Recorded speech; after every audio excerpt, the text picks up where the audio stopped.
Hello friends मु रिंकी आशा करे आपण माने बहुत ही भलरे थिबे। मु आज आपण मानक पाखो गोटे गुड न्यूज नै आछि ता सहित किछि पिलांग पई एटा बैड न्यूज भी हेई पारे। देखंतु आपण मानकर जो रिजर्वेशन सीट थिला एटी मु आपनकु न्यूज पेपर स्लाइड रे देखै दउची। संवाद न्यूज पेपर रे एटा बाहरी छि ता सहित आपण माने न्यूज रो भी देखुथिबे जदि आपण माने जानि पारुथिबे। उच्च शिक्षा रे पछुआ वर्गर वर्गों को 11.25% संरक्षण माने को मानक कथा एठी स्पेशली कोहा जाईची एससी बीसी ओबीसी कैंडिडेट पिला मानक कथा कोहा जाईची। एससी बीसी पिलांकु 11.25% रिजर्वेशन मिलिबो। तो एटा थिला गोटे गुड न्यूज। ता सहित बैड न्यूज कौन रही आग को आपण माने वीडियोटी देखंतु। वीडियोटी लास्ट पर्यंत देखिले आपण माने सब किछि डिटेल्स रे जानि। देखनि एठी आपण मानकर कोन हैला आगरु आपण मानकर कोन थिला ना अनुसूचित जनजाति माने एसटी पिला मानकर रिजर्वेशन रहुतला 22.5% एसटी पिला मानकर। तापरे अनुसूचित जाति माने एससी एससी पिला मानकर केते रहउतला 16.25% 16.25 सेटा थिला केते एसटी मानकर 22.5% एससी पिलांकर रहिला 16.25%। तापरे दिव्यांग जो माने रहिले तांको पई 5% रिजर्वेशन रहउतला।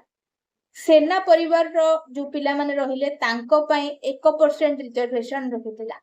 आउ एबे कोन करिछि एससी बीसी बा ओबीसी पिला मानक पई 11.25% कर दैछि रिजर्वेशन। आपण मानकर जो रहुछि सोशल एजुकेशनली बैकवर्ड क्लासेस एई पिला मानक पई बेसिकली हमर जो सरकार रहिचंती से नुआ नियम लागू करचंती नुआ रूल लागू करचंती कि एमानक पई को क्षेत्र रे रहिबो ना आपण माने जो शिक्षा क्षेत्र रे बेसिकली आपण मानकर रहिबो माने आपण जो माने पीजी करूछंती कि आपण माने जो बीडी एग्जाम एबे जो आगो को आछि दबा पई तादरे आपण मानकर जो रहउतला रिजर्वेशन किछि तो रहउतला आगरो एमिति किछि परसेंटेज तारो किछि रहउनतला एते परसेंट कंपलसरी रहिबो जेमिति एससी एसटी पीडब्ल्यूडी पिला मानक पई सब रहि जाय सेमिति किछि रहउ नथिला।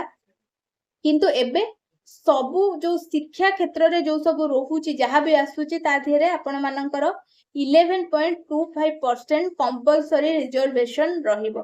तो नुआ रूल लागू करई देले एथिरे किछि पिलांकर बेनिफिट्स होछि किछि पिलांकर लॉस भी होछि। केमिति लॉस होछि देखंतु आपण मानकर जो टोटल रिजर्वेशन रहिला 56% रिजर्वेशन हे जाउछि। सब किछि को जदि हमें मिसेई दबा 56% रिजर्वेशन रहि जाउछि।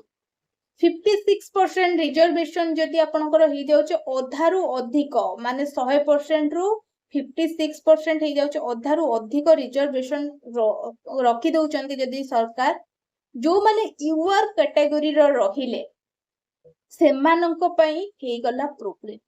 यूआर कैटेगरी रो पिला माने से माने कष्ट करके पढुचंती जेमिति एससीबीसी पिला माने पढुचंती जेमिति एससी एसटी पिला माने पढुचंती तांको पई रिजर्वेशन रखि जंती किंतु अधारु अधिक हे गला बळकू जो माने रहउचंती यूआर कैंडिडेट माने सेमानंक पई प्रॉब्लम आसी जाउछ। तो से माने कोन करचंती ना से माने परिश्रम करी पढुचंती किंतु तांको पई रिजर्वेशन किछि भी नाही से माने ऑन रिजर्व रे जाउचंती यूआर। तो से मानक पई प्रॉब्लम तांको फेस करिया को पडुची।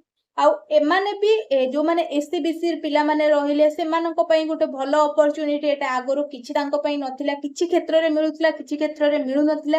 एबे किंतु शिक्षा क्षेत्र रे तांको सरकार कर सपोर्ट जो को तांको मिलिया को पाइछि से माने रिजर्वेशन पाई परिबे सबु क्षेत्र रे। तो एई दिनस को नै कि गोटे सरकार कर नुआ रूल लागू हो जाइछि एई दिनस ऊपर सबु कि रिजर्वेशन केते कोन करैबे। एससी पिला मानक पई थिला एसटी पिला मानक पई थिला जो माने रहिले पीडब्ल्यूडी से मानक पई थिला ता सहित सेना परिवार जो रहउचंती से मानक पई थिला समस्तिंग पई रहउतला किंतु एससीबीसी मानक पई रहउ नथिला।